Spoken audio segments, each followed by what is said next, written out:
tonight here at 5 o'clock, expanded gambling supporters say legalizing casinos across Kentucky could generate $286 million each year for the state's troubled budget. Now, critics say lawmakers who push this idea are jeopardizing their political careers. WHAS11's political editor Joe Arnold breaks down the issue as really the first debate of this session got underway today on gambling. Joe? That's right, Doug. A lot of stars, have to align to make casinos here a reality. Before the supporters can convince voters all across Kentucky, the supporters themselves have to agree on the plan and then push that through the General Assembly. And the first step of many was this morning. We need this, and I appreciate all your hard work. Despite support from members of a House committee, no vote today on casino bills filed by Louisville Representative Larry Clark. House Democrats want the Republican-led Senate to stick their necks out and pass Fairdale Senator Dan Symes' casino bill first. Clark says racetracks also need to be on board. And I've asked them to all meet and send to me in writing what they like or dislike. They're not going to cherry pick. It's going to be a complete negotiation, not one day, every day doing something different.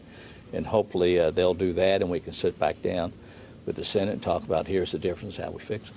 Clark is sponsoring two companion bills. One, a constitutional amendment to be placed on the fall ballot that would simply allow casinos. The other has the details of how Kentucky would implement casinos if voters eventually approve that amendment, such as the number of casinos and how revenues would be split. It's sort of a legislative way of crossing your fingers behind your back.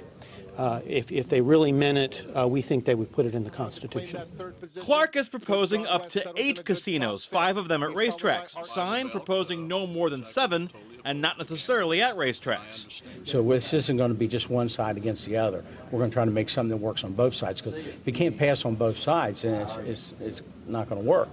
All against the backdrop of this fall's election, where a gambling referendum could drive religiously conservative voters to the polls. This very well could be the House Republican Majority Act of 2014, because you've got Democratic legislators who are going to have to make a controversial vote. It's going to anger a lot of their constituents. I don't think it affects the elections of the General Assembly. Now, Larry Clark says the state's worsening budget picture and looming cuts could advance this issue. He says Kentucky could start making money on this as early as next year from the sale of casino licenses. Under his plan, casino operators would pay at least $50 million for a 5-year license. Opponents to the plan get their turn to testify next week. Joe Arnold, WHAS 11 News.